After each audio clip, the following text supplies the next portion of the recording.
Welcome to Behavioral Grooves. My name is Kurt Nelson. And I'm Tim Houlihan. Are you new to Behavioral Grooves? Is this your first time listening? Well, if so, we have something to say to you. Welcome!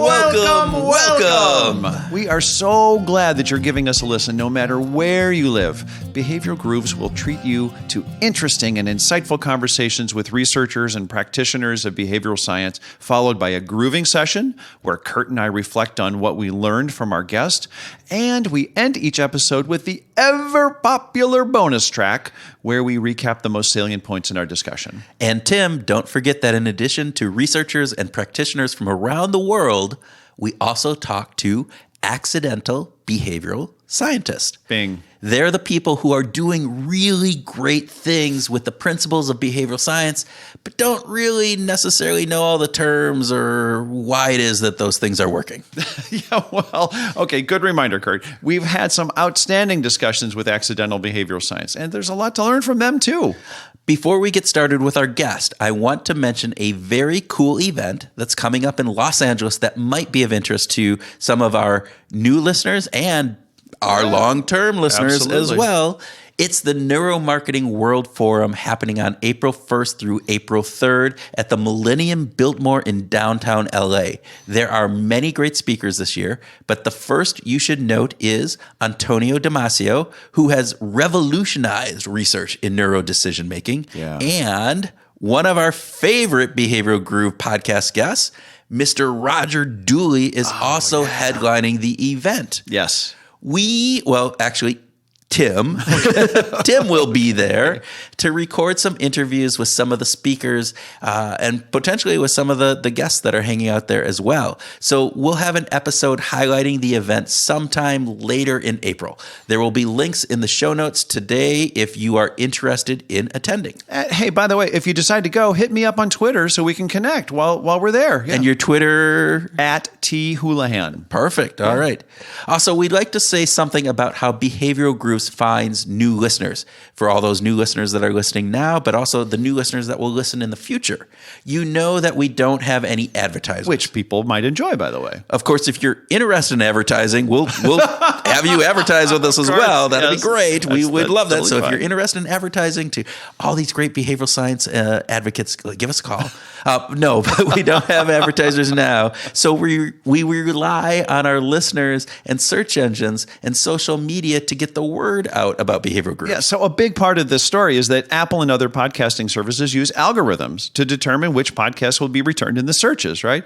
And there's two really important measures that impact those results. Right. The first criteria is the number of reviews that the podcast has had, and the second is the quality of ratings the podcast has. Now, all of those get weighted more heavily the more recent they are. So go out today. If you left us a review 8 months ago, hey, do us another review. It's okay. You can have two, and the more recent one gets weighted heavier. Okay, so it boils down to three things. More reviews, higher ratings, and more recent reviews, right? Exactly.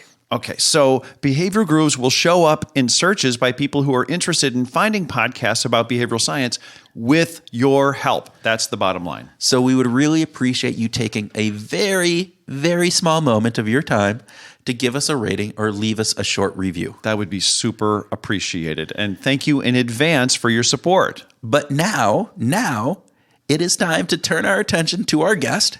And speaking of neuromarketing, our guest is a neuroscientist who was born in Italy, educated in France, and now works in the Australian government. Yes, she is. Chiara Varazzani is the principal advisor at the Behavioral Insights Unit, or BETA, in the cabinet of the Australian government. She advises government agencies on the impact of behavioral science and conducts randomized control tests to determine the most effective behavioral interventions.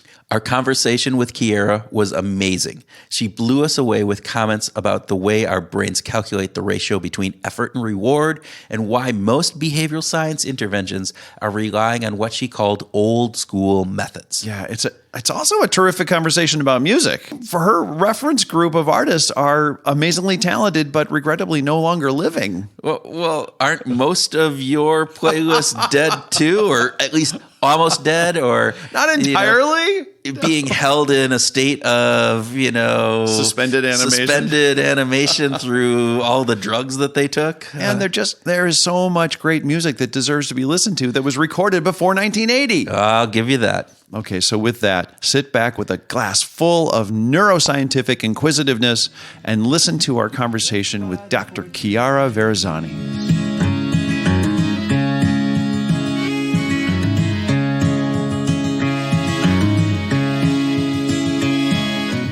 Chiara Varazzani, welcome to the Behavioral Grooves podcast. Thank you. Thank you so much for having me. We are very happy to be here, and we're going to start with a little speed round. Kurt, do you want to get started? Sure. So would you prefer to bike or to unicycle? Definitely bike. I've never tried Unicycle. I would love to. But if I had a choice, I could even prefer using a motorbike, actually. Oh, okay. I like the motorcycle. I just run to work with a motorbike, so that's what I do every day. Oh, good. Every day, wow. Okay, and what's your preference, coffee or tea? Let's say tea. Tea. That didn't sound very authoritarian on that. Yes, tea is it. Is there a back and forth? So I'm Italian, so the default response should have been coffee, right? But I don't know why, for what kind of strange genetic reason, but I can't recognize good and bad coffee. So you can't? You must not be really Italian then. That's what my husband keeps telling me. There's probably some truth there. All right. So if you had to live a year without a laptop or without your phone, which would it be? Definitely without my phone. You can still use a laptop offline and do quite a lot of interesting things, where a phone which is not connected, it's not very useful, right? Yeah, good rationale. I like that. So last question. Is it better to understand the brain in order to change behavior, or does it matter? It does matter. Excellent. Well, you have written some articles that have talked about that. That's part of what you do. You're a neuroscientist here. So help us understand, why is it better to understand the brain if we're really just trying to change behavior? Why do I need to understand what the brain does? I can get people to do things differently. Why do I need to care about what's going on inside that gray mass inside of our skulls? Yeah, sure. Actually, there's several arguments for this. And the very first thing is that, to me, how we are doing behavioral science right now, it's really, really old school. It's true. So when you think about how we operate as behavioral scientists and when we try to change people's behavior. So say you want to try to nudge people to stop smoking because it's bad for them. What we do is we study the input and the output. So we do a behavioral intervention, and then we see what happens in the behavior. And that's what scientists at the very beginning of the 20th century were doing. So really just changing the input and the output without knowing exactly what is going on in the brain. Well, it turns out that in the 50s, we had a cognitive revolution where scientists started to look into the brain to try to understand why people were doing what they were doing. And this cognitive revolution is not really taken into account in our daily job as behavioral scientists, at least in applied behavioral science. So really, I have been doing this job for a while. I'm a practitioner in behavioral science, and nobody has ever asked me something like, do you want to see what happens in the brain in order to understand better or in order to predict what people will do? So there's really a gap to me here. So the first argument is really, given that we had a cognitive revolution in academia, why not having a cognitive revolution in applied behavioral science? Which is a totally logical perspective to take. And yet there's a big gap. There is not a lot of, Antonio Damasio has been talking about it for many years, right? But we don't really have a lot of research in this area. Why do you think there's a big gap? So the first reason is very practical, I think, which is looking into the brain. It's actually complicated. It's not by chance that it's called the black box. It's doing an fMRI, so trying to understand what and which area of the brain is active while you're making decisions. It's very complicated. It's very costly as well. So that's the main thing. Yeah. So for some of our listeners who may not know what an fMRI is, what is an fMRI? Because I think it's an important tool that is used in neuroscience, but not necessarily everybody understands it.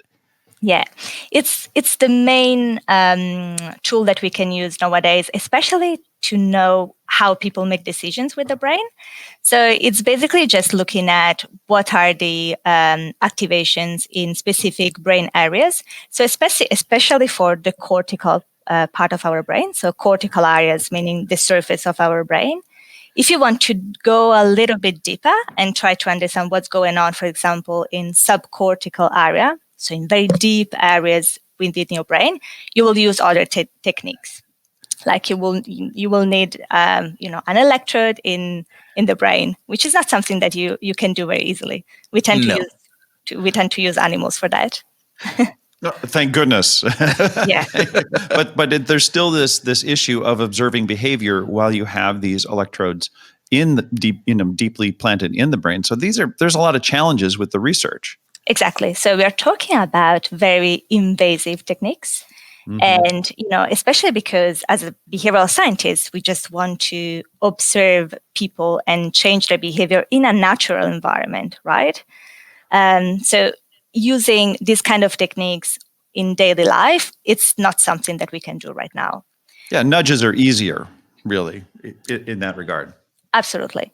In terms of, tools that they will be developed very soon. I think that electroencephalogram, so basically looking at the cortical activity on the surface of the brain without going deeper. And they're developing more and more some portable electroencephalograms. It's called portable EEG. So it's basically a band that you put on your forehead. And it's good enough, but of course, it's in terms of the data and the insights that you can have in the brain activity, it's quite superficial.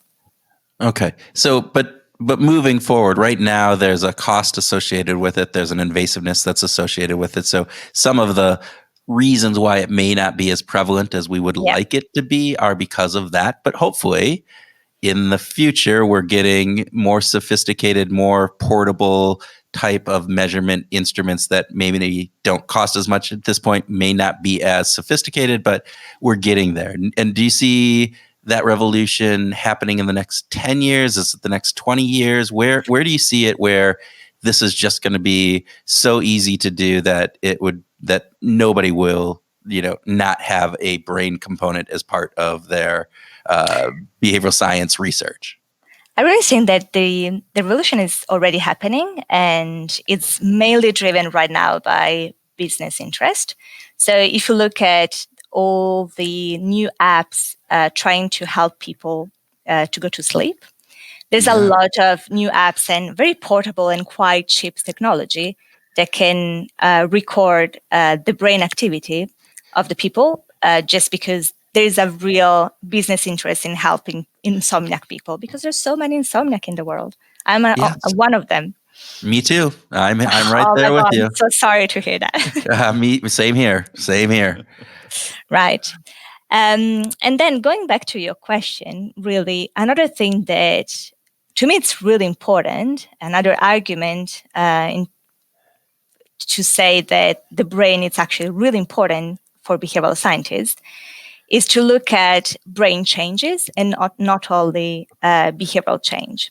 So if you think about the concept of habits, right? So most of the time, when we try to nudge people, we are very effective at nudging and changing behavior once.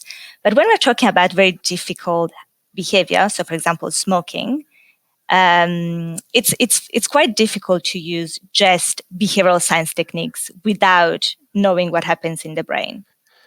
So the fact is that it's very unlikely that a behavior will become a habit if there's no changes happening at the brain level as well. This means that, again, if you don't know nothing about the brain, it's very unlikely that you will be able to trigger lasting changes, even in the behavior. And I know in the articles that you wrote for behavioral scientists, there was a fantastic study that you referenced in there that actually was about smoking and using sleep and using smells. Can you overview that, because it was a fascinating study, and I want to make sure our listeners hear about it. Yeah, I love that study. It's so much fun. I would have loved to be one of the researchers doing it, actually, because doing it would have been very, very a lot of fun. So this is what they did. Basically, they focused their attention on a group of people who were smokers, like heavy smokers. And what they did is that in order to connect parts of the brain, what they did is that while these people were sleeping, they associated the smell of the cigarette to a very bad smell. And I think they chose rotten eggs. Rotten eggs. So imagine these people were sleeping, and during the sleep, they were exposed to two different smells at the same time: cigarettes and rotten eggs. And the results were amazing, because after, I think, only 2 sessions, these people really started just to dislike smoking. And why is that? Smell has a strong component in neuroscience. So help us understand why the smell of that is so important in this brain aspect. Smell is actually one of the most fascinating senses. It's a very special one because the center of smell, it's very deep in the brain. It's not so much in the cortical area, but it's really subcortical. And it's very close to some centers in the brain, which are very important for memory and rewards. So all the habits center.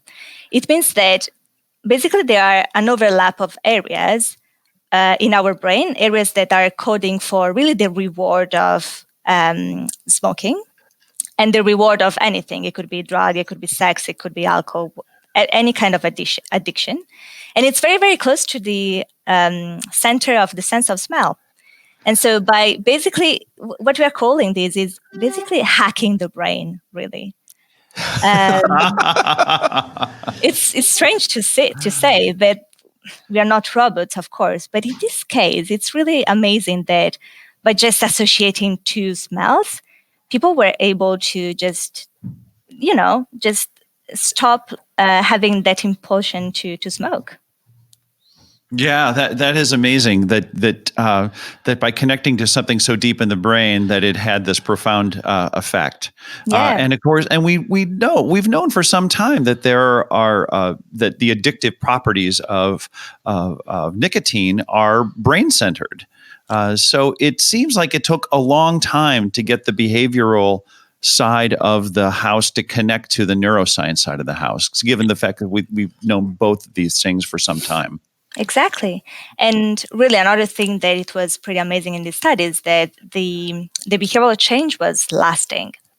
So one thing that I don't know if you have been smokers, hopefully not, but you know that a lot of people who smoke, maybe they stop, but then it's not a lasting behavioral change.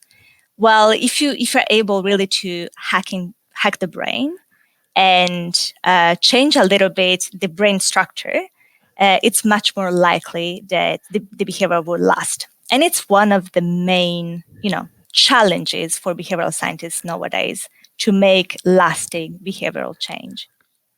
Yeah. So can you tell us a little bit about your job? What are you doing?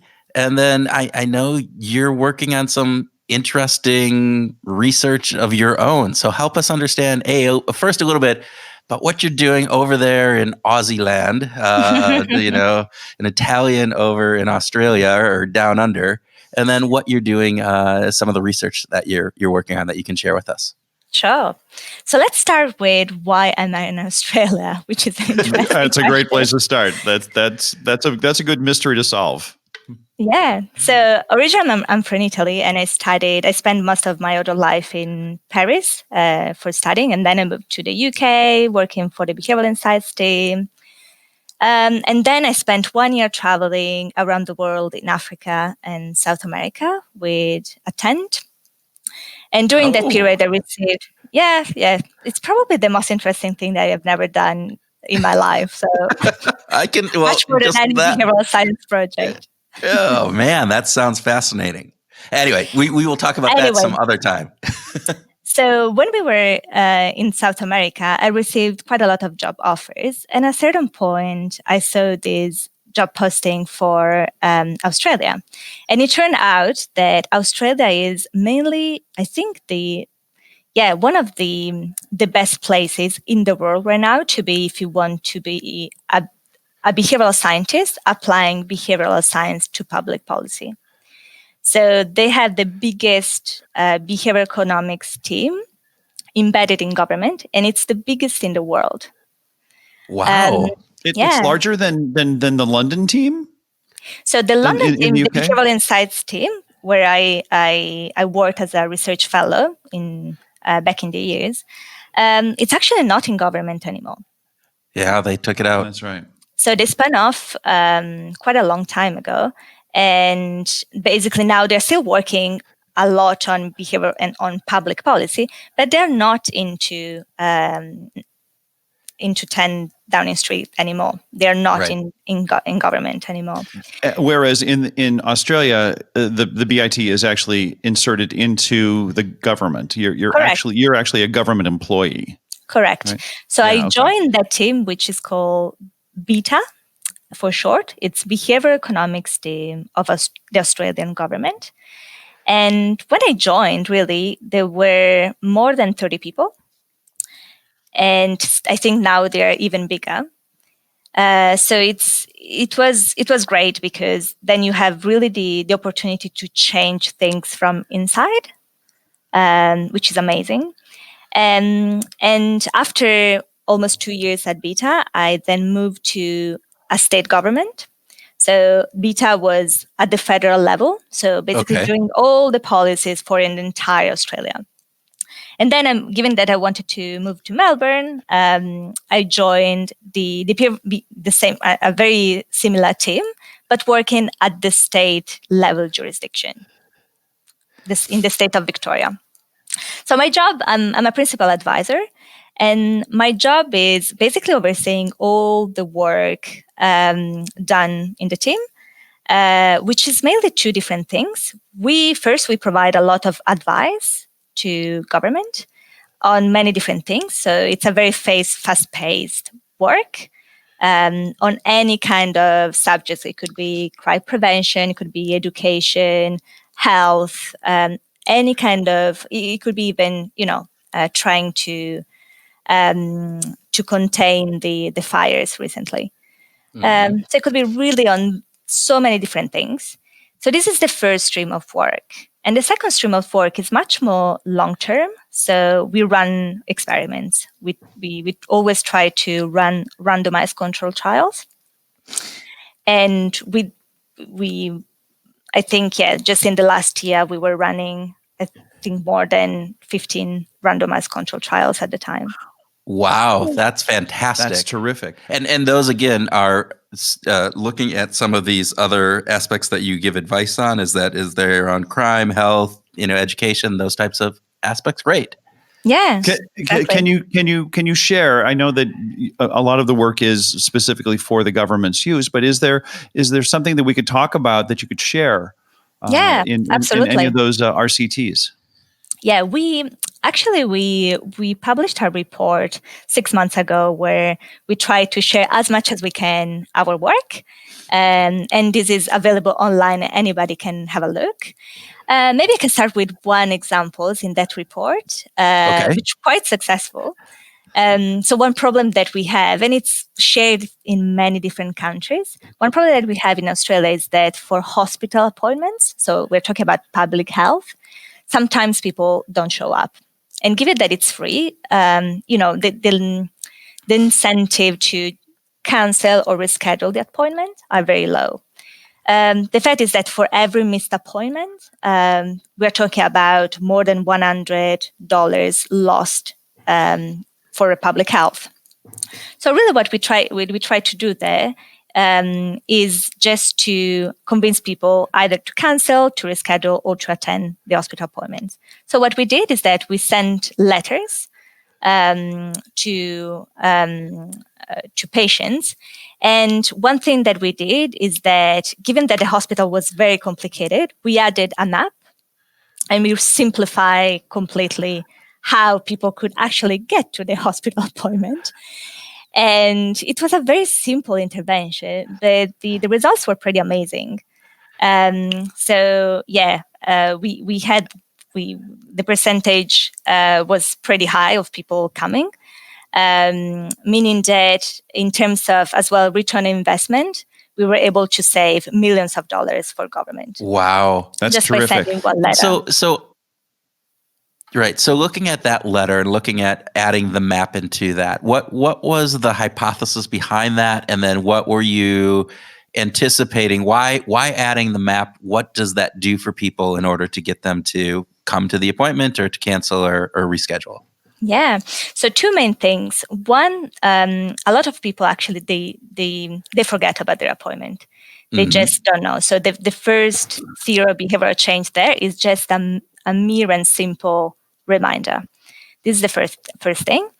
And then the second part of our theory of change in that case was really that maybe people, they just don't know where to go. And it's quite, I would be quite annoyed if I knew I had an appointment, but I had no idea where to go in the hospital.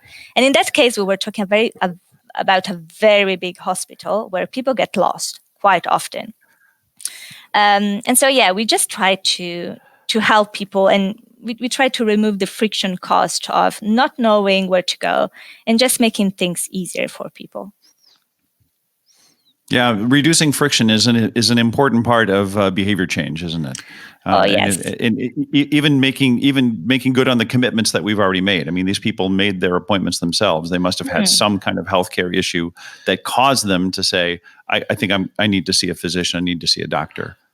Absolutely. Well, and we've talked with Roger Dooley, who written a book on friction. And one of the interesting pieces about it is even the smallest little bits of friction that we rationally, you go, well, that shouldn't be that difficult to find. You go to the information desk at the front of the hospital. You look at the map when you get there, various different pieces. But in reality, it's all friction. It's all friction. And even just removing that little bit of concern either in advance or as you're getting there to go, oh, here's where I go, and not just give up and leave and go back, it can be really impactful. And I think a lot of times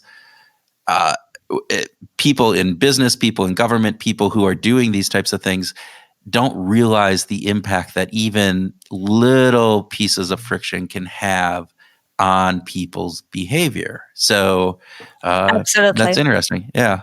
And so going back to the brain again, I did my PhD actually on the ratio between efforts and reward.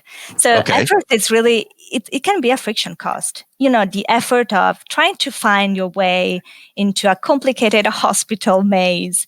This is really, it's effort. So for every small additional effort and friction cost that you add on your intended action, people will come. Will just, they won't do the thing. Right. So is it easier to justify more effort if the reward is higher? If you had a really, really big reward, would it make it easier for me to justify spending the effort and energy to accomplish something?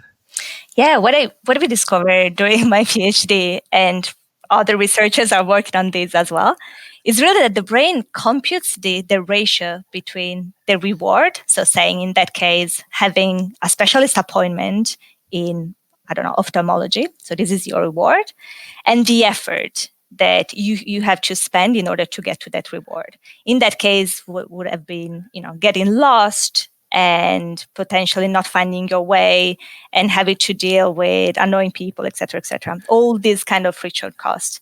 What we discover is that if you try a very simple task where you module the amount of, money and the amount of physical effort that you have to have in order to get the money, there's actually some neurons in the brain. They are dopamine neurons. Okay. They encode exactly this ratio. So their activity will go up with the expected reward, and their activity will go down with the expected effort. So the higher the effort that they expect. Oh, I'm sorry to interrupt. Was that a linear relationship? Did you see, or are there certain? Go ahead. Yeah, it wasn't completely linear, meaning that if you look at were these neurons more sensitive to the reward or to the effort, well, they're much more sensitive to the reward. Oh. Than to the effort. Yes. That's interesting. Yeah. Yeah. But see? let's say. But I was giving Tim a look earlier when he asked that question. Like, duh! Of course, if the reward goes up, the effort's going to go up. It's basic human 101. But what you're saying is there's some nuances in how this actually works. It's not a simple linear relationship. $1 more equals X effort in this, and if we just increase it by $10, it will then be 10x in effort. But that's not how it works. Correct. But we have to remember that we don't only have dopamine in our brain, right? Yes. So this is just one part of our brain encoding reward and effort in that case. But for example, noradrenaline, which is another part of our brain, well, these neurons are much more sensitive to the expected effort. So again, it's not as easy as I thought we had it all figured out. I was all there. Not. No, what I think is so fascinating is that virtually instantaneously, our brains are making these calculations. We're assessing these ratios and making these judgments virtually instantly, right? Yes. This takes almost no time, and because I'm thinking about the work that we've done in incentives and rewards, and our brain is calculating even before we start exhibiting any effort. We've already made a decision whether or not it's going to work. Well, and then you get to the other aspect of this, and this would be interesting. And I don't know if there's any research that you know of on this, but is the extrinsic reward versus an intrinsic reward, and the variance in, maybe some of the dopamine release that is associated with that, with the dopamine neurons as they're going and firing, or, does one outweigh the other, or is it contextually based? All of those factors that come into as we work through incentives, as we work through any type of, looking at decreasing friction or decreasing effort in order to get people to do the activity that they want. What are some of those intrinsic versus extrinsic rewards and impacts on that? So yeah, it's a very interesting question. And of course, neuroscientists have studied much more extrinsic rewards just because it's much easier to experimentally manipulate extrinsic reward. Why? I give you more money. There you go. But with intrinsic reward, so we're talking much more about, the ongoing level of motivation. And this is quite different. And we're talking about a timeline that it's much more dilated. So intrinsic rewards, it's not something, it's basically almost a state. So for example, if you are down, if you are kind of in a depressed mode in your life, your sensitivity to both intrinsic and extrinsic rewards will be completely different. And I'm assuming that when you say different, that if you're in a depressed mode, the response to rewards will be more muted. It will be less, whether as opposed to being in a much happier space. If you're in a more excited space, then the response to rewards would be greater. Is exactly, that right? And it's a similar thing for the effort as well. When you are down, so when you are in depressed mode, definitely every expected effort, every expected friction cost will see you will imagine this as being much bigger than it is in reality. That's interesting. And going back to your hospital study, You have to wonder too, if you are going in for a hospital appointment, it may be in a more depressed state because you are actually feeling sick or some other commodity, casualty. What am I saying? I don't even know what I'm saying. But you might be in a more depressed state, which then lends itself to that map that we think of in a rather standard state is not a big friction cost. Gets much bigger. It gets a lot bigger. Thank you. Exactly. I was wondering if we could turn over and just talk a little bit about music. Sure. Yeah. You don't have to look at me, Tim. You always ask music, and I always just go along because that's what I do. Thank goodness. Chiara, we know that you are a bit of a musician, that you do have some musical talent. But let's not start. That's not accurate. You play the piano, right? Just during Christmas time with family. And most of the time they asked to stop. You and Michael Halsworth are on the same plane there. Okay, but tell us about what's on your playlist right now. What kind of music do you like to listen to? Yeah, so I would say that I love listening to music while I'm at work. And there's a very romantic thing I do almost every day. My husband, since I think 10 years, is populating a playlist almost every day for me with things that he's discovering.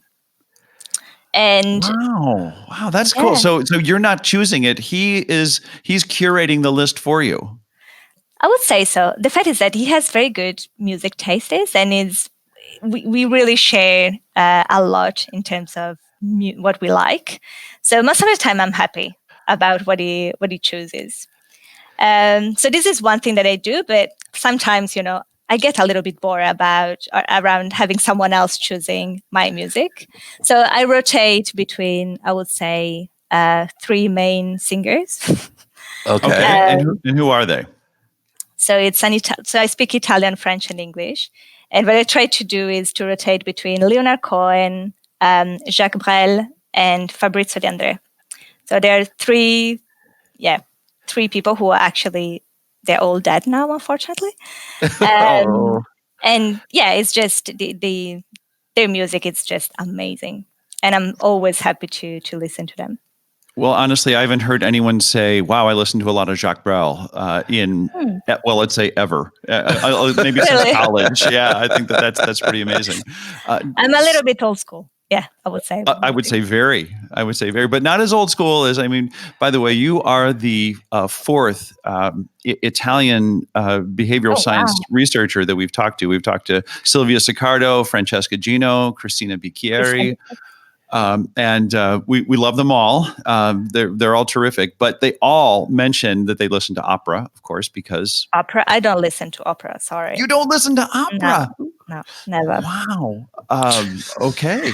An Italian who can't tear apart a good coffee from a bad coffee, and who doesn't listen to opera. I know. What about even some string quartets from Vivaldi or anything like that?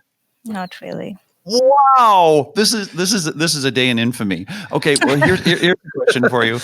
You get these playlists. Do you like to listen to them while you're working, or do you like to have any music playing while you're working, or silence? Yes, I really like listening to music while I'm writing, especially when I'm doing data analysis as well. It's a good thing.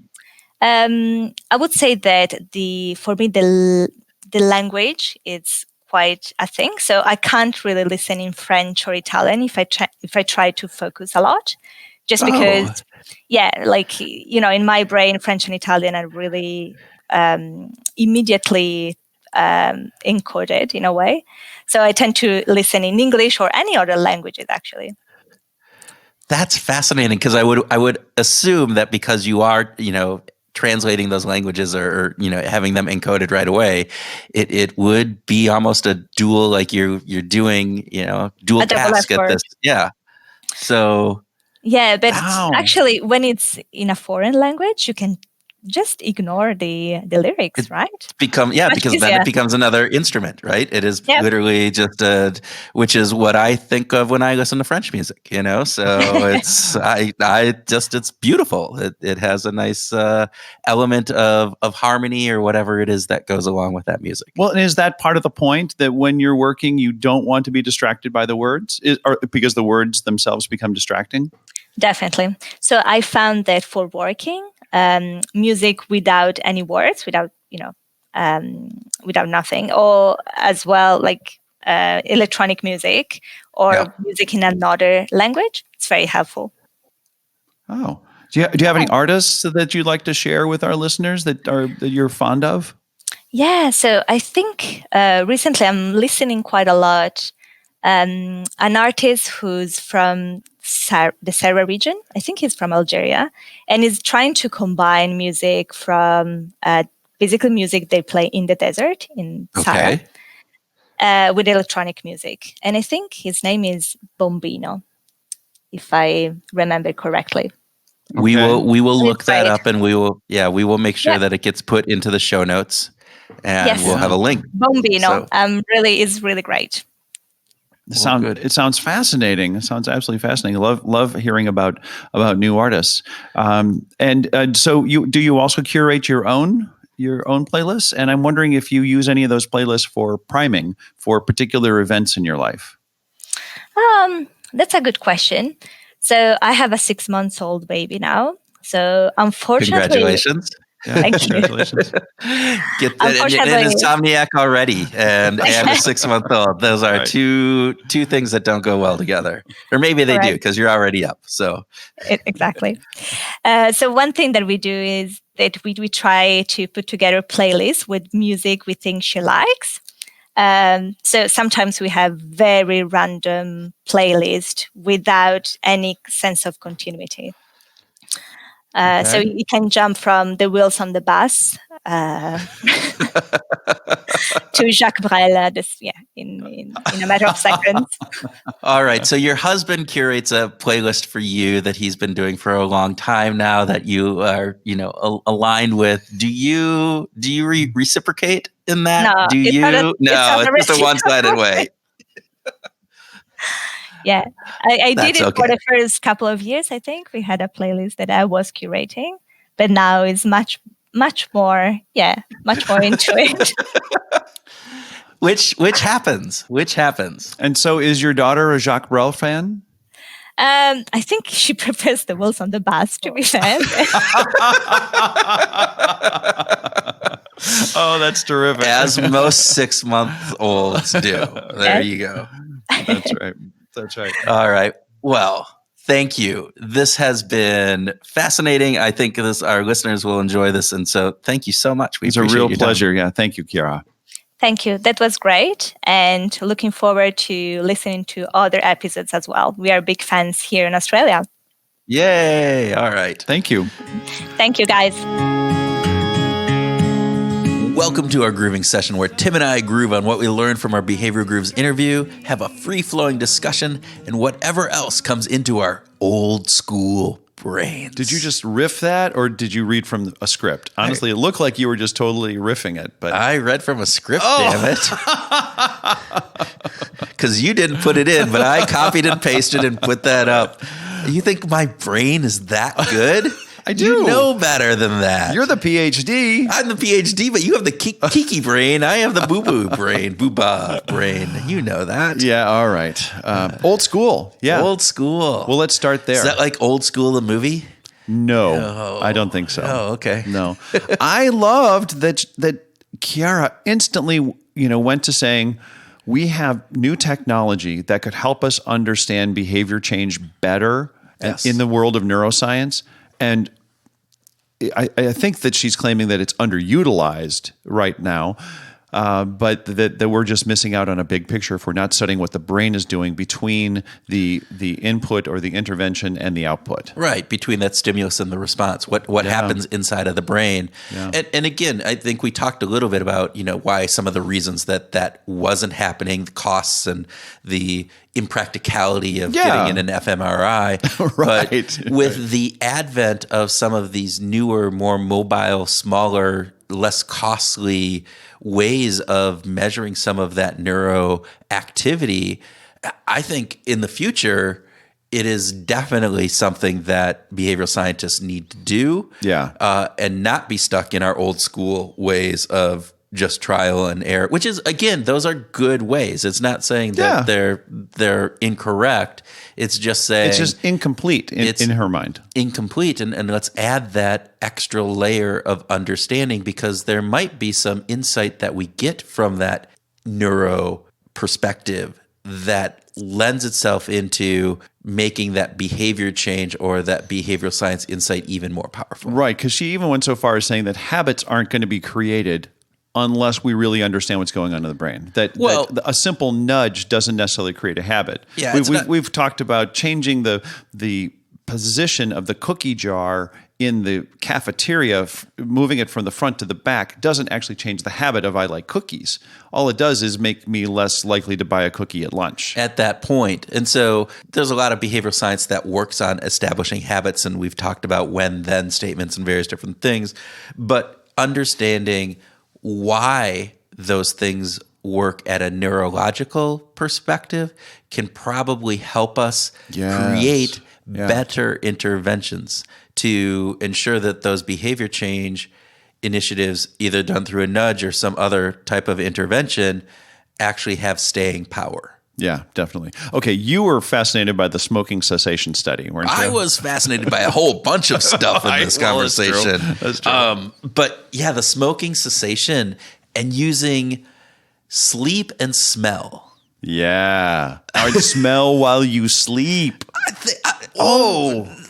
Dang. Yeah, that is super cool shit. Well, I go back to, all of those old, you'll learn while you sleep, and so listen to this cassette deck as you're sleeping with your headphones on, and all that was pretty much, That was all debunked. Yeah, it was all debunked. But this actually has some real cool research that indicates, wow, this actually has some impact. Yeah.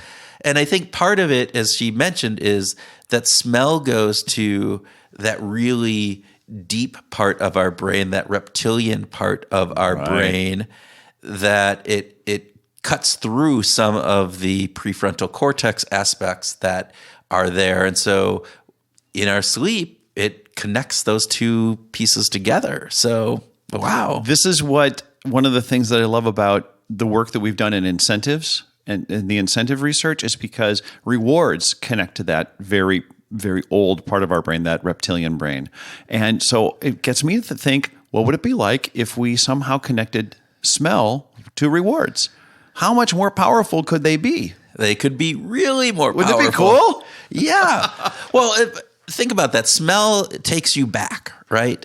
It is this piece of the pie, and I use pie intentionally. All right. Because you smell that pie when you come home. Yeah. And where do you instantly go? A part of your brain instantly goes back to if you experienced fresh smelling pies as a child, which I did, and you kind of have that warm feeling. So it's an emotional taking you back into your memory. And I can't speak to this with any real confidence, but I believe that smell has one of the biggest impacts on memory as well. Yes. If I remember the research right. Yeah, it's very powerful. And I had a personal experience of that a bunch of years ago, walking past a flower shop that had, of all things, a bunch of pear flowers. So like they had a bunch of these, they were clipping the twigs of fruit trees. Okay. And pear has a particularly distinctive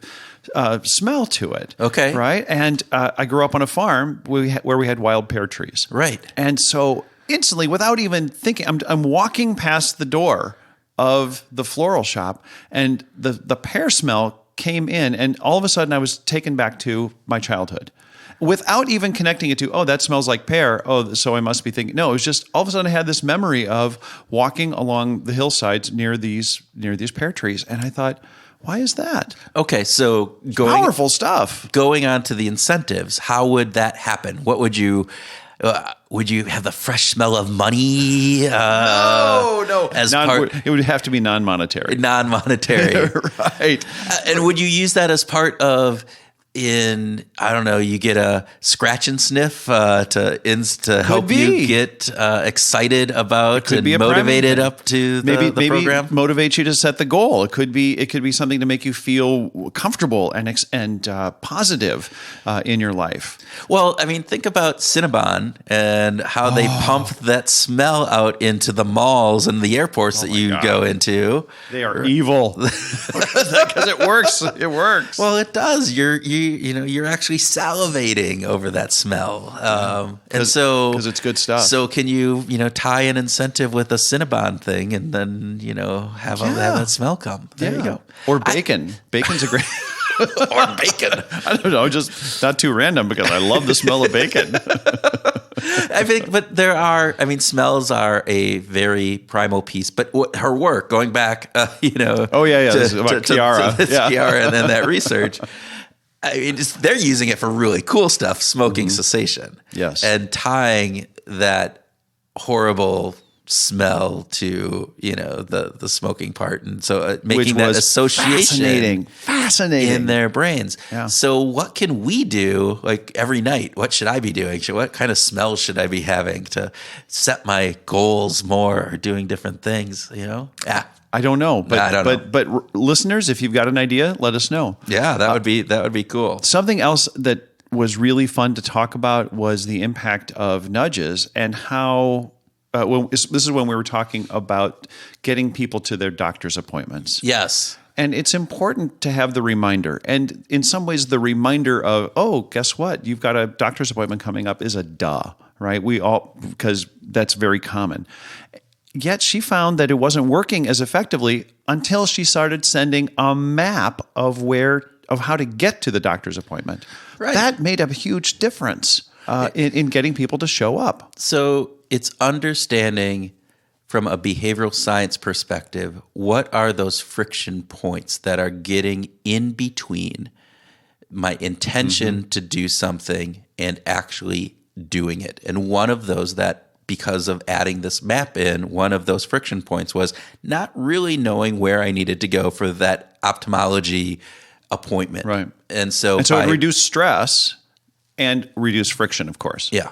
Yeah, it reminds me of one of our friends, Peter Engstrom, who trains people to clean stadiums. Mm-hmm. He has this multi-day training session and then sends off the new recruits the next day to go to the stadium to start their work. Right. And he has a 50% decline between the number of people who are trained and the number of people who show up the next day, because the stadiums have very, very specific doors that people have to go through to get in to do their job. So he had before when he started, the 50% of the people that showed up for the training then would have an attrition rate of 50%.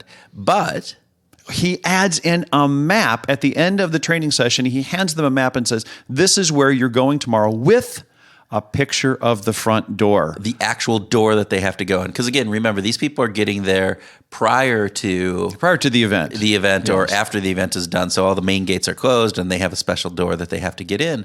And guess what? 100% of the people who had been trained show up just by giving them a map. It was pretty fascinating. Wow, that is great. Yeah. So the other piece that was really fascinating to me was the idea of how our brain processes the ratio of reward to effort. And that is done instantaneously, and it involves the dopamine networks, which, again, in my personal opinion, are the most fascinating part of our brains. These neurotransmitters, the dopamine transmitters, and the impact. I mean, dopamine is such a interesting neurotransmitter in all of the facets that it plays in. But obviously one of them is motivation and this desire to do things. And so the amount of dopamine that gets released comes into play in thinking about the reward to effort ratio. Whoa. It is whoa, isn't it? To me, that part of the conversation with Chiara was the big boom, because it completely validated something that my boss from more than 20 years ago told me in a discussion about, well, how big does the reward have to be? And he just said, it has to be enough to overcome the effort, the perception of effort. It has to be a generous enough reward that I connect to it emotionally, and that needs to be enough to overcome whatever perceived effort I'm going to have in achieving the reward. Right. So a $5 Starbucks gift card, right? It could be just absolutely enough for something that is trivial and doesn't require much effort. Anything that requires any modicum of real effort, that probably won't be enough. Exactly. Rewards need to be relevant to the people. So that means the rewards are going to differ depending on how much money you make and your socioeconomic status, your lifestyle, where you live in the world. Rewards need to be relevant because you can't just have a $5 gift card for every activity, for every amount of effort. Or even a $25 gift card or a $100 gift card, whatever that would be. Any amount. Right. And those aspects of it, you're talking about an incentive where the reward is known in advance. Yes, so thanks for clarifying. Yep. This is all right, if you do this, you will get X, right? How about that same piece? And this is something that I think would be interesting, again, from that dopamine neuron element of the reward that comes, like that recognition that is a surprise, that comes is a thank you. And I wonder, again, I don't know, we didn't ask Chiara this, but what is going on in the brain in those instances? Because we know that those are very powerful, and that $5 gift card for, staying extra hours at work because you had to get something done is actually, all right, that actually is meaningful and good. Maybe it's a $10 gift card. I don't know. Whereas if you would have put that in place in front of them saying, hey, I know you're going to be pulling, staying here until 10 o'clock tonight. Here's, if you do that, I'll give you a $10 gift card, would have had a very different response. I think about our conversation with Jana Gallus when we were at the University of Pennsylvania. And Jana was talking about specificity and in addressing these rewards, that when there's a high amount of specificity, this is an incentive. I'm going to give you this amount if you do this. She jokingly talked about kisses with her husband, mailing the invitations to the children's birthday party. Right. I'll give you one kiss for every envelope. It's like, what? Yeah. Like that specificity, especially in the social norm. And it becomes that social versus financial norm, which again, you talked about with we talked about with James Heyman in our very first episode here. Episode number one. Number one. Episode number one. Yep. So that social versus financial transactions, right? But where I'm really interested is, so what's the difference in the brain? So what can neuroscience show us? Because we know this stuff happens, right?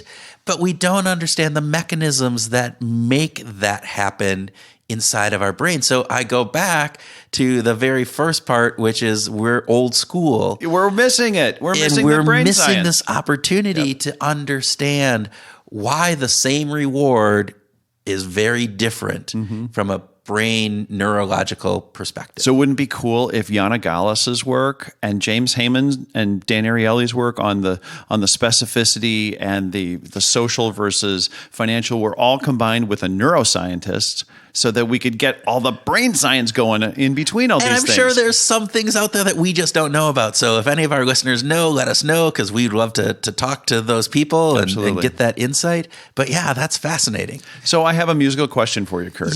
Oh my gosh, this is so new. Who would have thought a musical question for me? All right. We were talking to Chiara about her 3 favorite artists, and she mentioned Jacques Brel, who I have no clue is. Oh man, I just love Jacques Brel. Fabrizio De André. I don't have any clue who Fabio Dabile. I can't even pronounce Fabio's name. All right, is he the guy with the long hair that he does have not that guy on the cover of all the books, the romantic novels? That's the third one that she mentioned was Leonard Cohen. In the audio, it was hard to tell that she said Leonard Cohen. Okay, so I clarified with her, and she was talking about Leonard Cohen. And so I mentioned this to you, and you had an interesting introduction to Leonard Cohen. Well, I love Leonard Cohen. How the hell did that happen? I love Leonard Cohen, and it wasn't through Hallelujah and any of that kind of stuff. So my introduction was actually because of my industrial music love, right? Yeah. So Trent Reznor is, as he puts it on the 9 Inch Nails albums, 9 Inch Nails is Trent Reznor, right? He does, for his first albums, he played all the music, wrote all the songs, played all the instruments, did everything on them, and then he had a band for when he went out live. His later albums, he's using some others. Anyway, which is irrelevant to the point we're trying to make, but it's how we roll here. Well, at Behavioral Grooves. I think actually Trent is regarded highly within the music industry as a very talented guy. He is. So actually, that's a really good point. So he had one of his first things that he did outside. I don't know if it's one of his first, but it was in his earlier years.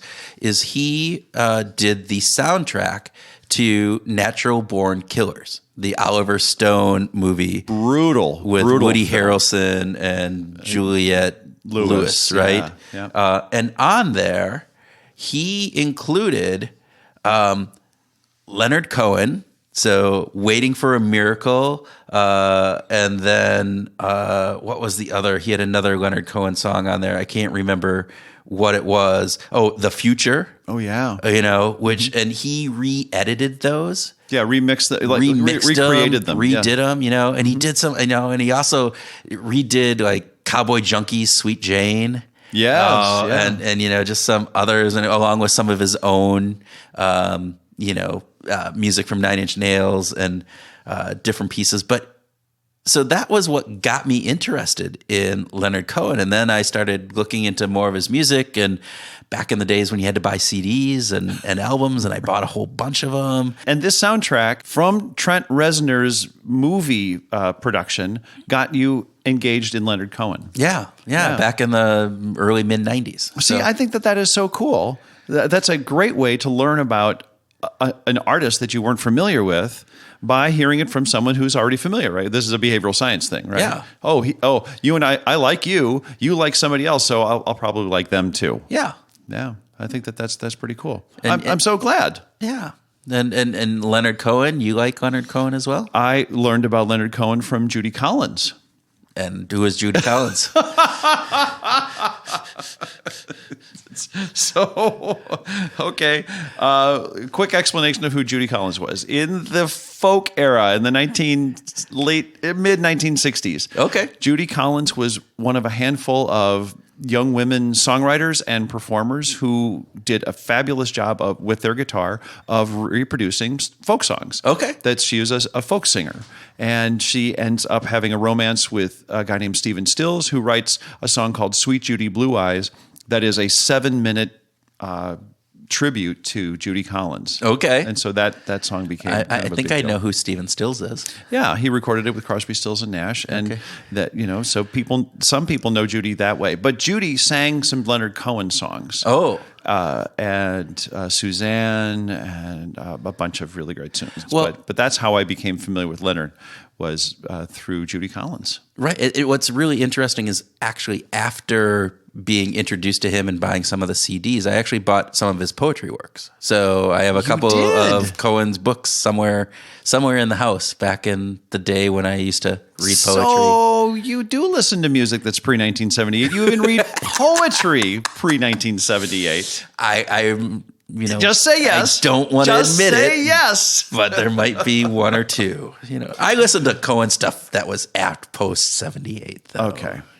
Come on. His cool stuff. He's been a great writer for a long time. And he was making music up until like just a couple years before he died. Well, it was a couple of months. He released his last album just a few months before he passed away. And I'm so glad that he actually finished the record and released it. Yeah. Rather than having it go undone and someone else wrap it up. Yeah. He was truly an artist up until the end. Pretty great.